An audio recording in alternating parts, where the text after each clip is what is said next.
बिहार में प्रत्येक नागरिक करोड़पति बन गया है। सभी के घरों में बड़ी बड़ी चमचमाती कारें खड़ी।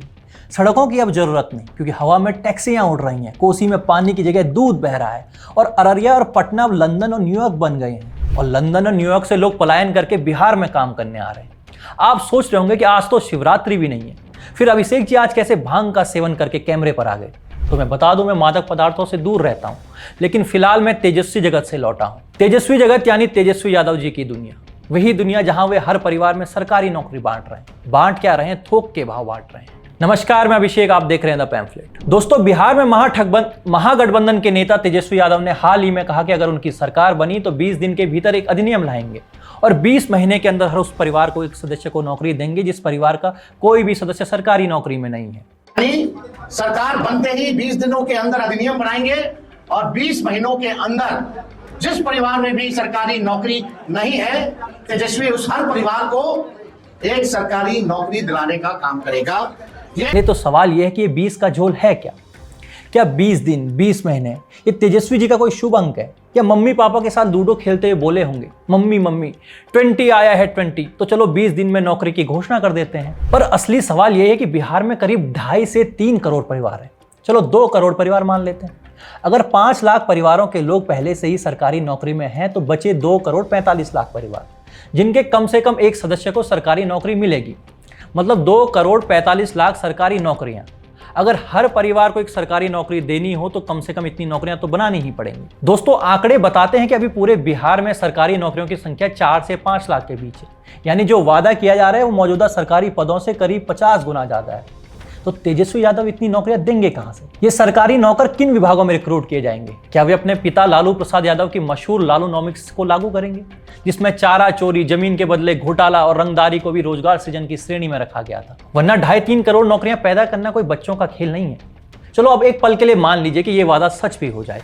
बिहार का वार्षिक बजट लगभग 2.8 लाख करोड़ है, जिसमें से करीब 60% हिस्सा सिर्फ वेतन, पेंशन और प्रशासनिक खर्चे में चला जाता है। अगर हर घर को सरकारी नौकरी दी जाए तो सिर्फ वेतन देने में ही बजट का 10 गुना खर्च ज्यादा हो जाएगा। यानी राज्य को शिक्षा, स्वास्थ्य, सड़क, सिंचाई सब कुछ बंद करके सिर्फ सैलरी बांटनी पड़ेगी। मतलब राज्य में कुछ नहीं चल रहा है, सिर्फ सरकारी नौकरी हो रही है। गरीब अमीर हर कोई सरकारी नौकर है। कि भाई वो कौन है जिनकी झोपड़ी में खाना ही नहीं है? साहब वे समाज कल्याण अधिकारी हैं। और वो कौन है जिनके ठेले पर समोसे बिक रहे हैं? साहब वे हमारे जिले के फूड इंस्पेक्टर हैं। क्या दृश्य होगा! लालू जी और राबड़ी जी को स्वर्गलोक से देवता पुष्प बरसा रहे होंगे कि वाह क्या सुपुत्र पैदा किए हैं। अब राजा तेजस्वी जी भ्रमण पर निकले हैं, तभी एक गरीब टकराया कि अरे भाई तुम कहां से? जी सरकार पूर्णिया से। अरे लाओ भाई 2 किलो सरकारी नौकरी इनको भी दो। पर अरे मालिक, सरकारी नौकरी तो किलो में नहीं बांटी जाती। अरे हमें क्या करना है, लेने वाला किलो से प्रति व्यक्ति में स्वयं गुणा भाग कर देगा। अब जरा गणित देखिए दोस्तों, अगर तेजस्वी यादव सिर्फ सबसे छोटी सरकारी पोस्ट यानी चपरासी की नौकरी अगर हर परिवार को दें तो एक चपरासी की औसतन सैलरी होती है 40,000 रुपये। 3 करोड़ परिवार गुणा 40,000 रुपये यानी कितना? 1,20,000 करोड़ रुपए हर महीने का वेतन खर्च। अब इसे 12 महीनों से गुणा कीजिए तो सालाना खर्च होगा 14.4 लाख करोड़ रुपए, जबकि बिहार की पूरी जीडीपी ही 8 से 9 लाख करोड़ रुपए के बीच है।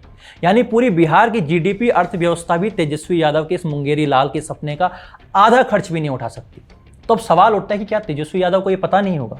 बिल्कुल होगा, लेकिन ये वही मॉडल है फेंको और भूल जाओ, यानी जो पहले भी अपनाया गया है। साल 2020 के चुनाव में तेजस्वी यादव ने 10 लाख सरकारी नौकरी देने का वादा किया था। उस समय उन्होंने कहा था कि पहले कैबिनेट में ही फैसला लेंगे।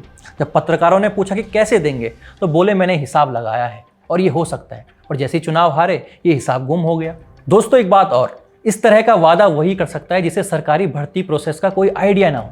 तेजस्वी यादव क्या जानते हैं कि विभागों में भर्तियां अपॉइंटमेंट का प्रोसेस पूरा होने में सालों लग जाते हैं? राज्य के कॉलेज में प्रोफेसर अपॉइंट करने की प्रक्रिया पूरे होने में आज भी 7 से 8 वर्ष लग जाते हैं। यानी तेजस्वी का वादा अब तक बस बयान ही है, परिणाम नहीं। इस तरह का वादानामा मॉडल देश के कई राज्यों में देखा गया। हिमाचल के सीएम सुखविंदर सुक्खू ने कहा 1 लाख सरकारी नौकरियां देंगे। अब कहते हैं कहा तो था पर वक्त आने पर देंगे। झारखंड के हेमंत सोरेन बोले थे कि 2 लाख सरकारी नौकरी देंगे, फिर कहा हाँ कहा था लेकिन तारीख तो नहीं बताई थी।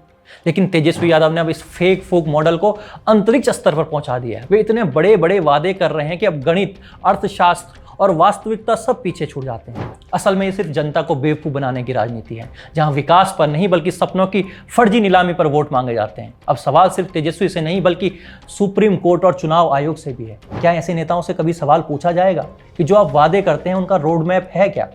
क्या जनता को भ्रम में रखकर वोट लेना एक तरह की राजनीतिक धोखाधड़ी नहीं है? तेजस्वी यादव जिस दिशा में भारतीय राजनीति को ले जा रहे हैं दोस्तों, वो सिर्फ बिहार ही नहीं पूरे लोकतंत्र के लिए खतरनाक प्रयोग है। जरूरत है कि हर बिहारी इस फ्रॉड को समझे और जागरूक हो। धन्यवाद।